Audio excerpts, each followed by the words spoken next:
आप देख रहे हैं PLI न्यूज, सपना सुंदर भारत का।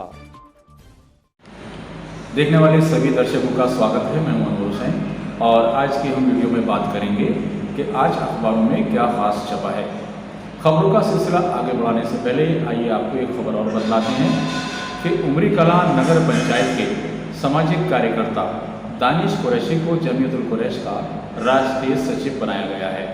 उन्हें ये पद जमीयतुल कुरैश और इस्लामिक कल्चर सेंटर के राष्ट्रीय अध्यक्ष सिराजुद्दीन कुरैशी के हाथों दिया गया है। मीडिया से बात करते हुए दानिश कुरैशी ने कहा, आइए उनको सुनते हैं। मेरा नाम मोहम्मद दानिश कुरैशी है। नगर पंचायत उमरी कलां तहसील काट उत्तर प्रदेश का निवासी हूँ। जैसा कि मैं आपको बता दूँ, ऑल इंडिया जमीयतुल कुरैश जो है वो लगभग 100 साल पुरानी जमात है। इसको भैया जी रशीदुद्दीन जो आपके मेरठ से थे, उन्होंने 1924 में इसका गठन किया और गठन करने के बाद वो इसके फाउंडर भी रहे और जब से ही ये तंजीम अपना काम कर रही है। 1974 में इसको रजिस्टर्ड हुआ। 1974 के बाद लगभग 2003 या 4 में ऑल इंडिया जमीयतुल कुरैश के राष्ट्रीय अध्यक्ष जनाब सिराजुद्दीन कुरैशी साहब बने, जो इंडिया इस्लामिक कल्चर सेंटर के भी अध्यक्ष हैं। उन्होंने ही मुझे बीच बीच में कई जिम्मेदारियां दी और अब राष्ट्रीय सचिव बनाया। जैसे कि इससे पहले मैं आपको बता दूं कि ऑल इंडिया जमीयतुल कुरैश के राष्ट्रीय अध्यक्ष जी ने, सिराजुद्दीन कुरैशी साहब ने, मुझे जो है ऑल इंडिया जमीयतुल कुरैश का मुरादाबाद का मंडल अध्यक्ष बनाया यूथ का। उसके बाद सोशल मीडिया का राष्ट्रीय स्तर पर प्रभारी बनाया। उससे पहले मैं all India Jamiatul Quraish youth wing का राष्ट्रीय महासचिव रहा।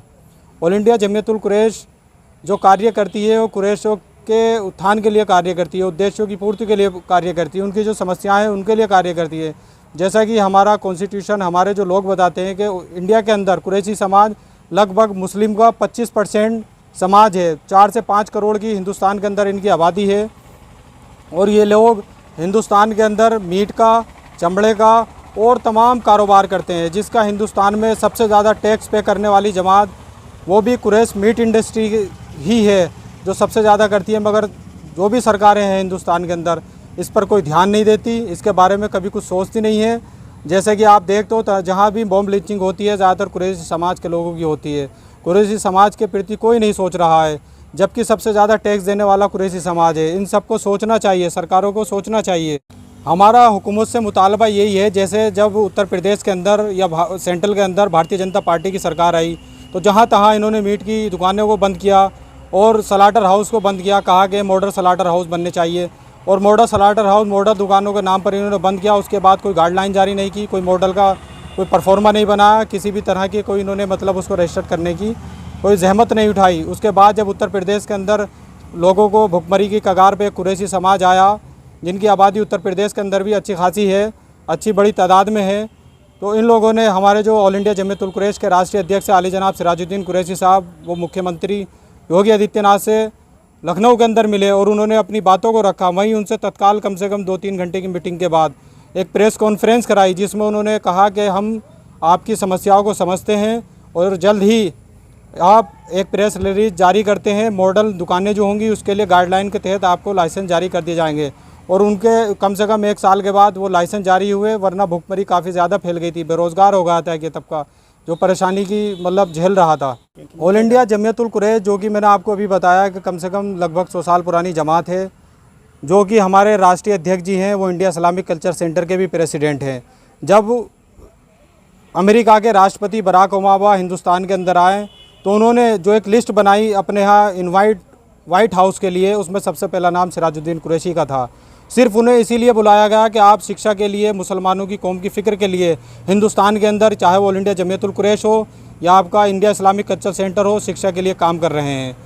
तो हमारी जो शिक्षा की तंजीमें हैं अलग अलग, आपका स्कूल, कॉलेज, अभी हमारा इंशाल्लाह आगे टारगेट है कि एक यूनिवर्सिटी हिंदुस्तान के अंदर हम बनाएंगे और हर स्टेट के अंदर, हर डिस्ट्रिक्ट के अंदर हमारा जो संगठन है वो काम कर रहा है। अगली खबर है वो भी हमने हिंदुस्तान से ली है, जिसकी हेडिंग है प्रियंका बोली आपके पास 18 हफ्तों का समय है, चुनाव में जुटें।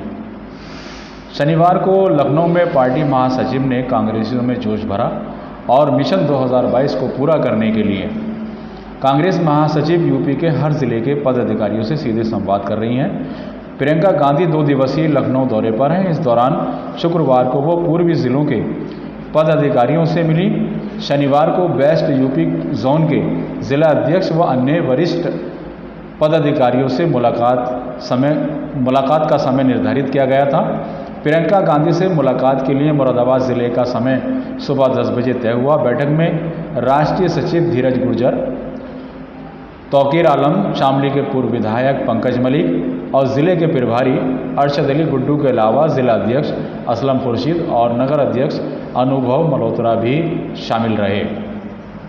इस दौरान एक बात और साफ सामने आई है कि कांग्रेस जो है अक्टूबर में लगभग अपने प्रत्याशियों के नाम तय कर सकती है। बड़ी ये खबर है। इसके अलावा जो अगली खबर जो हम आपको बतलाने जा रहे हैं कि वो भी हिंदुस्तान से ली गई है, जिसमें पिछड़े वर्गों को बांटकर राज करना चाहती है भाजपा, ऐसी एक हेडिंग अखबार में लगी है जो समाजवादी पार्टी के हवाले से है। समाजवादी पार्टी पिछड़ा वर्ग के प्रदेश महासचिव हरीश चंद्र प्रजापति ने कहा है कि भाजपा हिंदू विरोधी और हिंदुस्तान विरोधी है, पिछड़े वर्ग को बांटकर राज करना चाहती है। उन्होंने पिछड़े वर्ग से अपील की कि आने वाले चुनावों में अखिलेश यादव को मुख्यमंत्री पूरी ताकत से बनाएंगे। अब चुनावी दौर चल रहा है, इसलिए तमाम सियासी पार्टियां उठापटक कर रही हैं। दूसरी एक खबर जो है हमने रोज़नामा इनकलाब से ली है। इसकी हेडिंग है कि हमारी ताकत कोई सियासी पार्टी नहीं, मुल्क की सेकुलर आवाम है। बीएसपी के टिकट कटने के बाद जेल में बंद मुख्तार अंसारी का ट्वीट। कल मुख्तार अंसारी के हवाले से एक खबर छपी थी। मायावती ने कहा था कि हम किसी भी दागी और माफिया को टिकट नहीं देंगे। वहीं असदुद्दीन ओवैसी ने कहा था कि मुख्तार अंसारी जहां से चाहें वो हमारी पार्टी के सिंबल पर चुनाव लड़ सकते हैं। वहीं आज एक और ख़बर आई है कि बांदा जेल में बंद बीएसपी के मेंबर असेंबली मुख्तार अंसारी को इस बार बीएसपी सुप्रीमो मायावती ने टिकट न देने का ऐलान किया है। ये खबर छपी है इनकलाब में। उसके बाद मुख्तार अंसारी का एक ट्वीट वायरल हुआ जिसमें उन्होंने कहा कि हमें इस बात पर फ़ख्र है कि हम कभी सिर्फ एक ज़ात, बिरादरी या धर्म के वोट हासिल करके कामयाब नहीं हुए, बल्कि आवाम की मोहब्बत, मुल्क के आपसी भाईचारा और आवाम से सीधे ताल्लुक़ के सबब हमें कामयाबी मिली है। बीएसपी सुप्रीमो मायावती ने गुज़िश्ता रोज़ ऐलान किया कि वो उत्तर प्रदेश में होने वाले असेंबली इलेक्शन में किसी भी जुराइम पेशा उम्मीदवार को टिकट नहीं देंगी। इसके अलावा उन्होंने मऊ से मेंबर असेंबली मुख्तार अंसारी की जगह पर पार्टी के रियासती सदर भीम राजभर को टिकट देने का ऐलान किया है। फिलहाल आज की वीडियो में इतना ही। अगर आप हमारे चैनल से पहली बार जुड़े हैं तो हमारे चैनल को लाइक और सब्सक्राइब कर लें, शेयर कर लें। आगे आने वाली वीडियो में आपसे फिर मुलाकात होगी। तब तक के लिए जय हिंद।